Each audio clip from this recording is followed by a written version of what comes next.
मैं पढ़ना शुरू मैंने किया और समझना शुरू किया, मुझे नज़र आने लगा कि ये बहुत ही रिबेलियस टाइप के इंसान थे। वो आपको बोल देते, नहीं यार you look to urban for this. बहुत पॉलिटिक्स उस समय मुझे उसमें लगती थी। मेरा बहुत सॉलिड मानना है कि I don't regret the choices I make. हमारे साथ हैं शानदार कलाकार मृणाल दत्त, जिन्होंने स्वतंत्र वीर सावरकर में अनसंग हीरो मदन लाल ढींगरा का किरदार बेहद ही एफर्टलेस अंदाज और स्वैग के साथ निभाया है, जिसकी हर तरफ प्रशंसा हो रही है।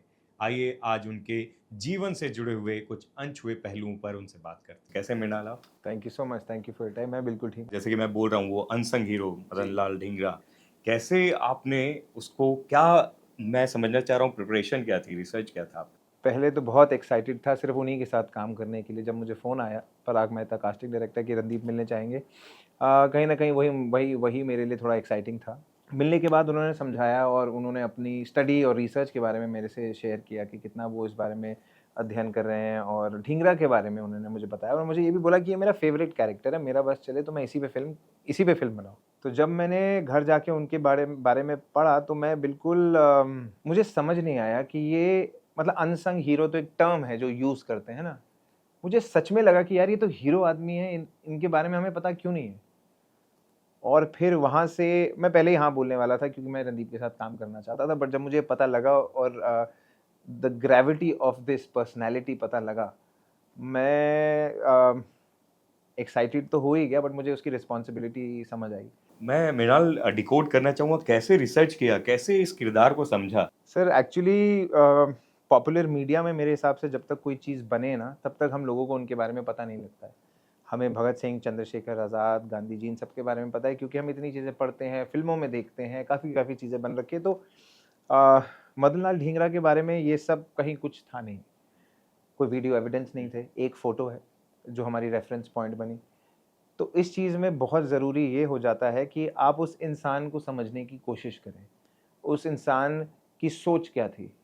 अलग-अलग सोर्सेज़ से मैं पढ़ना शुरू मैंने किया और समझना शुरू किया कि ये किस तरीके के इंसान थे, क्योंकि 25 साल की जीवन शैली थी उनकी सिर्फ़। उसमें उनकी छवि सरफ़ेस होने लगी और मुझे नज़र आने लगा कि ये बहुत ही रिबेलियस टाइप के इंसान थे। मेरे हिसाब से तो मुझे ऐसे भी लगता है कि वो इसको सेलिब्रेट करते हैं। तभी तो आप देखा वो तैयार होने का एक पूरा सीक्वेंस है जहाँ परफ्यूम लगा रहे हैं, ड्रिंक वही बना बड़ा रहे हैं, इंटरेस्टिंग लगा मुझे। क्योंकि वो अपनी अपनी माशूका से मिलने जा रहे हैं जो है आज़ादी।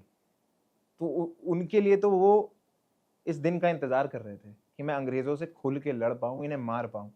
तो वो डरते-डरते फांसी पे या डरते-डरते मारने नहीं गए, वो सीटी मारते हुए मारने गए होंगे। तभी रणदीप ने जानबूझ के बोला कि ओए वाली, ऐसे करके बोला जैसे ये दिन तूने देखना ही था, तुझे पता था ये मैं मारूँगा और कोई हिचकिचाहट नहीं है मारने में। मृणाल, थोड़ा ना बैकग्राउंड के बारे में बताइए। जी। शुरुआत से बताइए, कहाँ से शुरुआत हुई? सर मैं एक्चुअली दिल्ली से तो आपको जैसे पता ही है, मैं हूँ, मेरे मेरे पिताजी, मेरे दादाजी पंजाब से हैं। My father was studied and lived in Delhi. मेरी मदर ने भी। मेरी मदर पहाड़ी हैं। मैंने वो सिंपल ज़िंदगी जी है और वो बहुत छोटी उम्र से ही जो आउटडोर है या जो प्रकृति है, नेचर है, उससे मेरा एक एक अट्रैक्शन रहा है। तो उसी के चलते मैं स्कूल में क्लास में मुझे रहना ज़्यादा पसंद नहीं था। मैं स्कूल क्वायर में गाना शुरू कर दिया छोटी उम्र से। जो भी एनुअल डे पे कुछ परफ़ॉर्मेंस होती थी, स्कूल लेवल की जितनी थोड़ी बहुत होती हैं, वो करने लगा। स्पोर्ट्स में बहुत खेलता था मैं, वॉलीबॉल, टेबल टेनिस, हर स्पोर्ट्स टीम में मैं स्कूल की होता था। क्रिकेट में प्रोफ़ेशनल खेलना शुरू हो गया था स्कूल के बाद तक। मैंने रेलवेज़ के लिए क्रिकेट खेला, मैं इंग्लैंड भी खेलने गया जब मैं 17-18 साल का था। तो कहीं न कहीं परफ़ॉर्मिंग में मेरी रुचि, मेरा इंटरेस्ट बहुत ज़्यादा था। मतलब मैं जब कुछ लोगों के साथ मिल के क्रिएट करने वाली जो वो वही मुझे लगता था जीवन ही वही है। मैं वो स्कूल से हाई देता था। पढ़ाई में इतनी रुचि थी नहीं। पढ़ाई बाद में आई, एक्टर बनने के बाद पढ़नी शुरू की किताबें, अब पढ़े बिना नहीं रहा जाता है। तो सेकंड ईयर में क्रिकेट से जब फुर्सत हमें 4-5 महीने बाद टूर्नामेंट जो हो जाता था, इंटर कॉलेज टूर्नामेंट खत्म होने के बाद फिर समय मिलता था कि क्या किया जाए।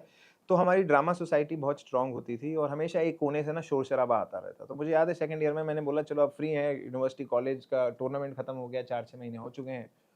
तो जाते हैं, मिलते हैं, कुछ फ़ैमिलियर चेहरे नज़र आए, दोस्त लोग, और मुझे वहाँ बैठा मैं एक दिन और मुझे बहुत मज़ा आया और मैंने किसी तरह उनको बोला कि मैं दोबारा आऊँ और दोबारा बैठूँ, हेल्प करूँ, किसी भी तरीके से पार्टिसिपेट कर सकूँ तो प्लीज़ बताएँ। और they were very generous and graceful कि उन्होंने मुझे 2-3 दिन बाद ही बोल दिया कि तू आ जा, अगर 2-3 घंटे दे सकता है दिन में, तो हम नुक्कड़ नाटक करते हैं और आके हमारे साथ जुड़ जा, मज़े कर, हम ऐसे ही यही जो देख रहा है यही कर रहे हैं हम। स्टेज की तरफ मुझे कुछ खिंचाव होता था, परफ़ॉर्मेंस की तरफ खिंचाव होता था, तो वहीं दिल्ली में करते-करते मुझे कुछ एड्स मिलने शुरू हो गए। किसी ने वहीं नुक्कड़ नाटक देखते हुए पकड़ लिया और बोला कि आपका एक्सप्रेसिव चेहरा है, ऐड करने चाहेंगे? तो दिल्ली में कुछ ऐड किए। फिर दिल्ली में ऐड करने के बाद मुझे किसी ने बॉम्बे भेजा, कुछ 10-8 दिन के लिए कि 2 ऐड हैं, आप एक बम्बई का चक्कर लगाइए, आपके लिए 2 ऐड हमने फिक्स किए हैं। तो इस राउंड में ही 8-9 दिन में ही मुझे एक दिन किसी जानने वाले के साथ हम वो डबिंग कर रहे थे कहीं बालाजी स्टूडियो में। उन्होंने बोला कि चलो तुम्हें घुमा लाते हैं, ये बालाजी यशराज वाली जो लेन है यहाँ जाके एक देखो कैसा होता है। तो वहीं कुछ 2 क्रिएटिव डायरेक्टर्स मेरे पास आए और उन्होंने मुझे बोला कि ऑडिशन करना चाहते हैं, एक शो बना रहे हैं। तो सर नेक्स्ट डे जाके मैंने तैयारी करके ऑडिशन दी और मैं वो करके ऑडिशन दिल्ली चला गया। दिल्ली में वही अपने सर्कल में जो कर रहा था, दिल्ली में ही और कैसे क्या कर सकते हैं उसी की खोज में था, जब मुझे फ़ोन आ गया कि आपको बम्बई बुला रहे हैं 8-9 महीने के लिए, ऐसा-ऐसा शो है, कुछ नए लोगों को लेके शो बन रहा है। तो आइए, पैसे भी मिलेंगे अच्छे खासे और मतलब शुरुआत करने के लिए जितने मतलब जो कॉलेज से निकला है उसके लिए तो बहुत ही अच्छा है। तो बस इस तरीके से मुझे बॉम्बे ने खींच लिया और फिर धीरे-धीरे इवॉल्व करके कुछ सिलेक्टेड टेलीविज़न का काम किया, बहुत सारे एड्स किए, काफ़ी सारी शॉर्ट फ़िल्म्स की, होस्ट किए शो और वेब शोज़ आए, काफ़ी वेब शोज़ किए, अभी भी कर रहा हूँ और फिर ये रणदीप के साथ फ़िल्म भी मेरे पास। जो जिनका ताल्लुक नहीं है कोई भी जी। इंडस्ट्री के लोगों से, कितना मुश्किल होता है? सर देखिए मुश्किल तो होता ही है, आसान कुछ होगा ये मान के तो आप ना ही चलिए। लोग मुझे नेपोटिज़्म के बारे में पूछते हैं व्हिच इज़ ऑल्सो देखिए वो किसी भी फ़ील्ड में अगर आपके माता-पिता रहेंगे वो आपको पुश करेंगे ही। तो डिफ़िकल्ट उतना ही होगा जितना आप अपने लिए बनाएँगे। आप चीज़ों से सीखना शुरू कीजिए और आपको अपने आप पे विश्वास होना चाहिए और विश्वास आता है जब आप काम अपने पे करते हैं। अगर आप काम करेंगे, आपको पता है कि आप उस तरीके के कलाकार या इंसान हैं कि आपको जो-जो समझ आएगा आप वो सीखते जाएँगे और अपने आप को बेहतर करते जाएँगे। वहाँ से विश्वास पैदा होता है। विश्वास वो वाला पैदा नहीं कि ईगो से आप बोलो मैं कुछ भी कर दूँगा और आप काम कुछ नहीं करते हैं। So when you put in the work, then you will gain confidence and then you will not feel anything is difficult. Because आप अचीव अपने आप पे काम करके ही कर सकते हैं। तो हाँ, कुछ आसान नहीं होता, मुश्किलें आएँगी, हर लेवल पे आती है, कुछ चीज़ें बहुत ज़्यादा चल जाती है, कुछ चीज़ें नहीं चलती। 1 साल में 4 प्रोजेक्ट आते हैं, 1 साल में 1 रिलीज़ नहीं होता, तो ups and downs are a part of this process, this journey, this profession. लेकिन मृणाल, अगर हम नेपोटिज्म को नेचुरल प्रोसेस भी समझें, जी। लेकिन वहाँ पर थोड़ा कोफ्त होता होगा जब नॉन डिज़र्विंग जी। कोई एक्टर या स्टार किसी डिज़र्विंग जैसे आपके जैसे मेहनती किसी एक्टर की जगह ले लेता है, कभी ऐसा हुआ? हाँ, जिसको 10 चांसेस ऐसे ही मिल गए, उसमें मेरे जैसे को 1 या 2 चांसेस मुश्किल से मिलेंगे।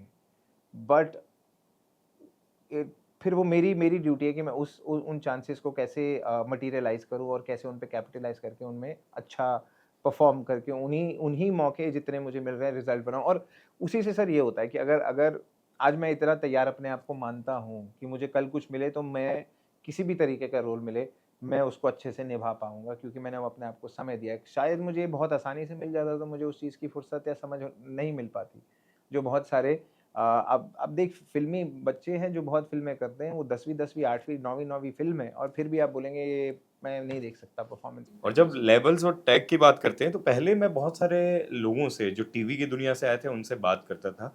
वो ये कहते थे कि जब फ़िल्मों की कास्टिंग में आप जाओ, जो कास्टिंग डायरेक्टर्स थे, वो एक टैग के साथ आपको देखते थे कि ये टीवी में काम किया हुआ है। जी। क्या कभी ऐसा टैग आपके अड़चन आया? सर अलग-अलग तरीके के टैग होते हैं किसी को कॉमेडियन की तरह ले लिया जाता था, किसी को कैसे ले लिया जाता था, तो अभी अभी वो कैरिकेचरिश रोल कम होते हैं बट हाँ, अब ये भी लोगों को आजकल हार्टलैंड की ज़्यादा कहानियाँ बन रही हैं। तो लोगों को आजकल उल्टा लग सकता है, अरे ये तो गोरा है, अच्छा दिखता है, इसको इसको हम कैसे डालें एक सिंपल सी कहानी में। पहले ये होता था जो गोरा नहीं होता था उसे एक्टर नहीं मानते थे या जो अच्छा देखने वाला नहीं है वो हीरो नहीं हो सकता। सो हर समय पे अलग-अलग आई थिंक एक कैटेगरी में लोग डालते हैं। आज अगर 15 कास्टिंग डायरेक्टर है, 5 मुझे नहीं दे काम क्योंकि उन्हें मेरे बारे में ये लगता है कि नहीं ये तो शहरी लड़का है, गोरा-चिट्टा दिखता है, अच्छा दिखता है, ये जीवन जीता है, इसको क्या लोड होगी एक्टिंग की, क्या सीरियसनेस होगी इसे। और बाकी हैं जो मुझे रिपीट करते हैं। ऐसा हुआ है कभी कहीं गए हैं और वो बोले कि नहीं आप इस पे हाँ, मतलब अब लगा ली फॉर एग्ज़ाम्पल मिर्ज़ापुर जैसा कोई शो हो अगर, तो उसमें मुझे ट्राई करने से बचेंगे, पर ऐसा नहीं है, मैंने दूसरी चीज़ें की हैं जो शहरी नहीं है, जो रूरल है, जो छोटे-छोटे गाँव कस्बे की बात करता है। सो डेफ़िनिटली ऐसा होता है, वो आपको बोल देते हैं, नहीं यार you look to urban for this. So I will be like मेरे को आने दो तैयार होके, तैयारी करके और मैं फिर करूँगा वो सीन, तब आप देखना। तो वो होता है। मतलब मौका देने से पहले ही वो अपने परसेप्शन पे ही जी रहे हैं। प्री कंसीव्ड नोशन है कि आप जैसा दिखते हैं उस हिसाब से वो अ, जो कहीं न कहीं ठीक है, चलो लुक बहुत मैटर करती है, बट उस तरीके की स्टीरियोटाइपिंग हो जाती है कभी-कभी कि पहले से ही प्री कंसीव्ड नोशन होता है, अच्छा ये ऐसा है, ये ऐसा ही काम करेगा या इससे ऐसा नहीं करा सकते। बट वो टूटता है और फिर जब टूटता है तो सब आपको हर तरीके का काम देना शुरू करते हैं। लास्ट में ये बताइए कभी ये हुआ दुख कि क्रिकेट क्यों छोड़ा? सर एक्चुअली नहीं हुआ। मेरा मेरा बहुत सॉलिड मानना है कि I don't regret the choices I make. मेरे घरवाले भी फ़िल्म देख के बोल रहे थे कि अगर ढींगरा नहीं मरता तो इंडिया हाउस नहीं ख़त्म होता। मेरा ये मानना है कि हम जीवन में जो डिसीज़न्स लेते हैं, वो डिसीज़न्स हमारी उस समय तक हम जितना जीवन जी चुके हैं, उसके आधार पे लेते हैं। क्रिकेट मैंने बहुत खेला। क्रिकेट मैं एक सिंपल परिवार से आता हूँ। मेरे पिताजी कोशिश करते थे वो डीडीसीए के मेंबर बन जाएँ ताकि मुझे और जगह मौका मिले, मैं अलग-अलग क्लब्स में खेलूँ। जिस समय मैं क्रिकेट खेल रहा था सर, उस समय लालू प्रसाद यादव का बेटा दिल्ली का कैप्टन था। मैं 2 साल कैंप होता है जिसमें 36-38 लोगों को दिल्ली से सिलेक्ट किया जाता है। मैं 2 साल उस कैंप में था। लेकिन वो चीज़ें ऐसी थी कि उसके पार कुछ नज़र ही नहीं आता। चलो यहाँ मुश्किलों के बाद आपको कुछ काम तो मिलता है, वहाँ इतना हो रिजिड होता था कि वो आपको बोलते थे आप किसी छोटी स्टेट से जाके कोशिश करिए। तो it was very, very difficult कि डिफ़िकल्ट ये नहीं कि खेल डिफ़िकल्ट है, खेलने तक पहुँचना ही बहुत डिफ़िकल्ट है और बहुत पॉलिटिक्स उस समय मुझे उसमें लगती थी और पता नहीं परफ़ॉर्मेंस की तरफ मेरा थोड़ी-सी सर कुछ ना कुछ डेस्टिनी भी होती है आई थिंक, आप उसी तरफ खींचते हैं जहाँ आपको होना होता है। If you ask me today तो then I won't replace it, चाहे क्रिकेट कहीं भी पहुँच गया हो, मुझे अभी एक्टिंग से, फ़िल्म से इतना प्यार है कि मैं दोबारा भी मुझे मौका मिले तो मैं यही करना चाहूँगा। और आई थिंक सैचुरेशन मेरा क्रिकेट का आ गया था। मुझे ऐसा लग रहा था मुझे और मौके चाहिए और अपने आप को एक्सप्लोर करने का कुछ एक ज़रिया चाहिए। तो इसीलिए शायद मैं कभी निराश हो, मतलब इमोशनली होता हूँ, दुखी भी होता है, बट मैं निराश नहीं होता हूँ। Because I am very excited and enthusiastic about films, about acting कि मुझे जब मौका मिलेगा मैं सब भूल के वो करूँगा क्योंकि मैं मेरा ये पैशन है, मेरा ये शौक है, मुझे इससे प्यार है। तो नहीं ऐसा मुझे नहीं लगता, मैं उसमें नहीं जीता कि अरे ये करा होता तो, वो किया होता तो। उस समय का जो डिसीज़न है वो आप अपनी जीवन के आधार पे लेते हैं। आपकी अंडरस्टैंडिंग, आपने सब कुछ जो किया है, वापस आप समय में जाके वो डिसीज़न ले ही नहीं सकते। ये एक फैक्ट है। अगर आप किसी से भी कुछ भी बोले, अगर वो 4 साल पहले तूने ये नहीं किया होता तो ऐसा होता। ऐसा हो सकता था बट वो होता नहीं क्योंकि उस समय कुछ घटनाएँ ऐसी घटी या मेरी समझ ऐसी थी या दुनिया मेरे पास आस-पास ऐसी थी कि मैं वो डिसीज़न लेने पे मजबूर या वो लेता ही। So I don't think like that. हम तो